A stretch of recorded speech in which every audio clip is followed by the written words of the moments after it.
Unfortunately, the Groundhog did see his shadow, so we're looking at 6 more weeks of winter. These 6 more weeks of winter will lead right into spring break. This is crunch time. If you want to get ready for spring break for the summer, shortly after that, now is the time to accomplish your weight loss goals and any New Year's resolutions you had, to address the underlying conditions that are really causing this issue so that you have permanent changes to your body and not just this Groundhog cycle where every year, every month, it's that same up and down cycle that you've been dealing with for many years. And the question is, what kind of shadow are you casting heading into 2021?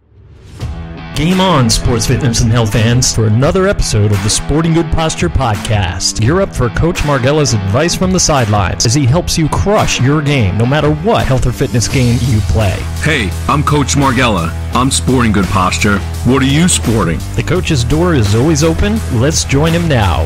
Hey, Coach, what do you got for us today? Okay, campers, rise and shine, and don't forget your booties, because it's cold out there. This is Coach Margella, and it's Groundhog Day. Again.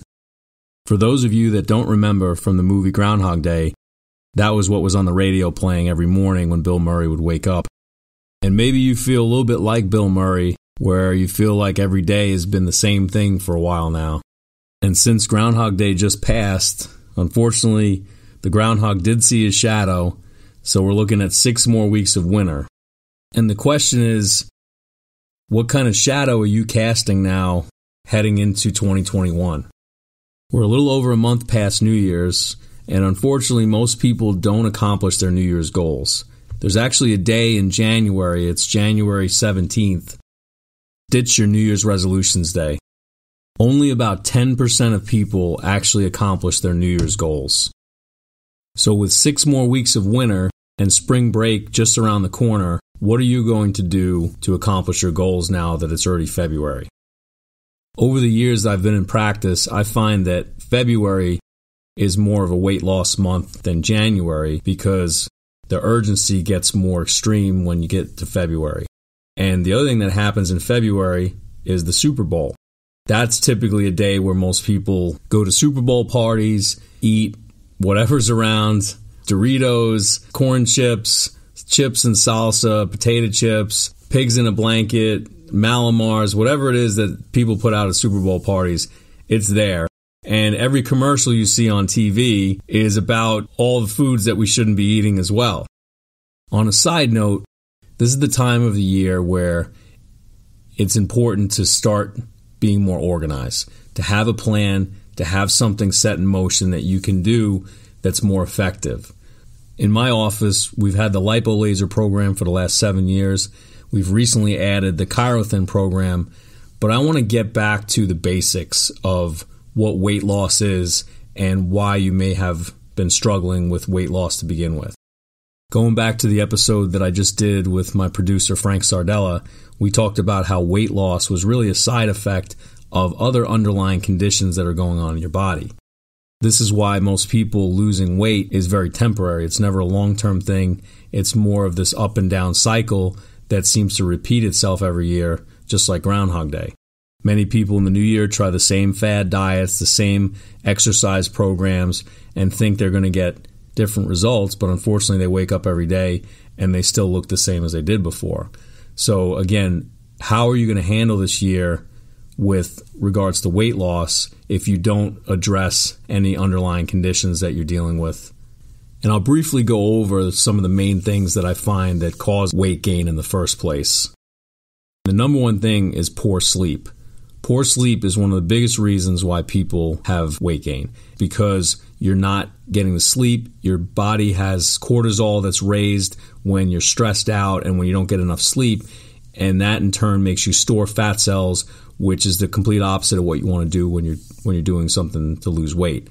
And underlying that, I find, is poor posture, because the poor posture has now moved things out of position in the neck and the upper back, and that's the area that really needs to be in alignment for you to get better sleep. So if you're having poor sleep, there's typically misalignments in the neck and the upper back that are causing those problems, and then you're not getting good sleep, so your hormones are all out of whack.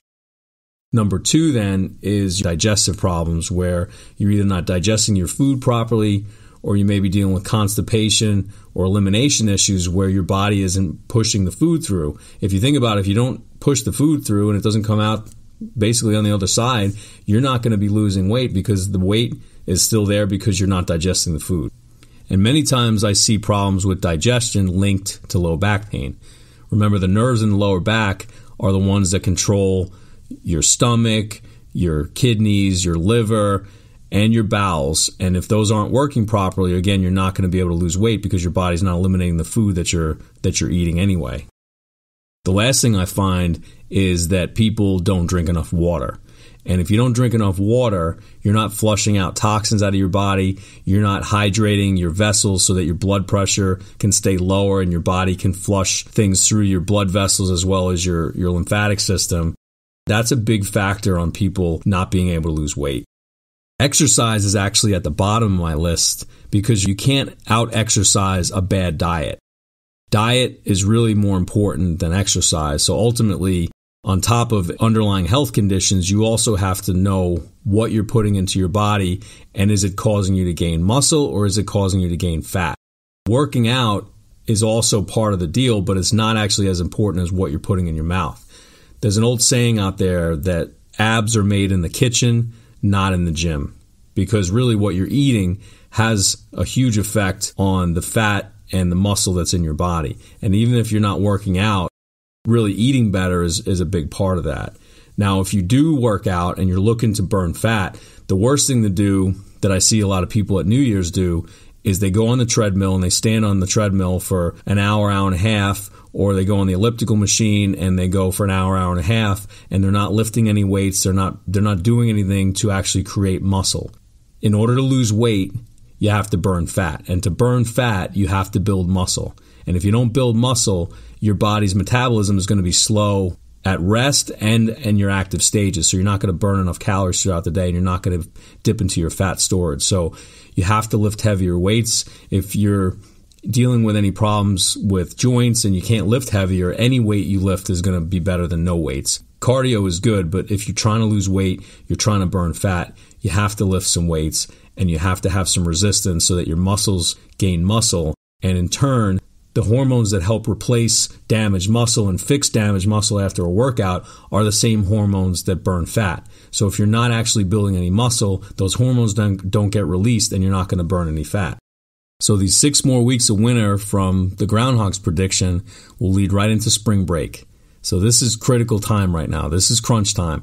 If you want to get ready for spring break, if you want to get ready for the summer that's shortly after that, now is the time to do the right things and have a precise game plan on what to do to accomplish your weight loss goals and any New Year's resolutions you had, and also to address the underlying conditions that are really causing this issue so that you have permanent changes to your body and not just this groundhog cycle where every year, every week, every month, it's that same up and down cycle that you've been dealing with for many years. Nothing is more frustrating and debilitating than doing all that work at the gym or trying a fad diet that doesn't work, or whatever you decide to do to try to get your weight loss goals, and you just go back into that endless cycle where you lose, you gain, you lose, you gain. So to recap, weight loss comes from proper exercise by lifting weights and not just doing cardio, drinking more water, sleeping better, and digesting properly. If any of these functions are not being done, then you're not going to lose weight and you're not going to lose it long term if you do lose it short term. So the idea is that you also have to address the underlying health conditions that are causing you not to be able to either work out because of pain or joint problems, or not sleep correctly because there's misalignments in your spine, and also you're not digesting properly because of misalignments in the spine and poor posture that are causing those nerves not to function the way they normally should. Also, that chronic inflammation you're dealing with, which is basically if your body has inflammation from long-term knee pain, back pain, foot pain, elbow pain, wrist pain, headaches, whatever it is that's causing pain, if that's not addressed, your body's now fighting extra battles that it can't win on top of you trying to lose weight. So if your body's always inflamed, no matter what you do, you're not going to be able to lose weight and lose it long term because you didn't address the inflammation that's causing your body to slow the metabolism down. So again, if you don't address the underlying health conditions, you're just kind of in this endless rut. You're in this endless Groundhog Day cycle, and that's where people just kind of give up at a point where they just learn to, quote unquote, live with the pain, or it's not that bad. Those are the kind of things I hear all the time, but it's just because it's gone on so long that you don't know what it is to feel like when you wake up and it feels good in the morning where you wake up, where you get up and you don't have any pain. You know, think about it. When was the last time you woke up and you didn't have pain in the morning? When was the last time you woke up and you felt energetic right away when you got up? If the answer is high school or college or many years ago, then something's wrong, because your body should be able to respond immediately when you need to get up in the morning. It should be able to rise to the occasion when something gets in the way or something needs to be done. It shouldn't be a struggle just to get out of bed in the morning. And if that's the quote-unquote normal that you're feeling, it's not normal. It may be common, but it's not normal. And there's a big difference with that. And I hear these complaints a lot at my office, and I hear these things with a lot of my patients and family and friends as well. But that's not normal. It is common in this world now, unfortunately, and I hope that you listening to this podcast, you learn some things that you can do better, where you can succeed now, and you have some inside information on what to do to accomplish these goals. And if you are having problems, like I've said, contact me. The coach's door is always open. Reach out to me on Facebook at Ideal Health and Wellness Center, on Instagram at Sporting Good Posture, or give us a call at 615-567-6683. Tell me what's going on, and I'll tell you what I think. If you want to make an appointment at the office, we can sit down and work out whatever's going on, where you need to know how to do things as far as working out, eating right, maybe do lipo laser, maybe chirothin. Or if you want to email me or video chat, we could do that as well. My goal here as a coach is to help you. And my goal as a doctor is to help you. And also the other meaning of doctor is teacher. So I do these podcasts because I want to help you learn more about the best ways and the most efficient ways to get healthy and succeed at accomplishing your health goals. Stay tuned to Sporting Good Posture in 2021. There's a lot of good episodes coming up, some great guests I have lined up for you, and let's get healthy together. This is Coach Margella. I'm Sporting Good Posture. How about you? The Sporting Good Posture Podcast is a broadcast wellness production powered by Ideal Health Wellness Center. All content copyright 2020, all rights reserved. Executive producer, Frank Sardella. Dr. Margella appears courtesy of Ideal Health Wellness Center in Franklin. For more information, visit sportinggoodposture.com and follow Coach on Instagram at Sporting Good Posture.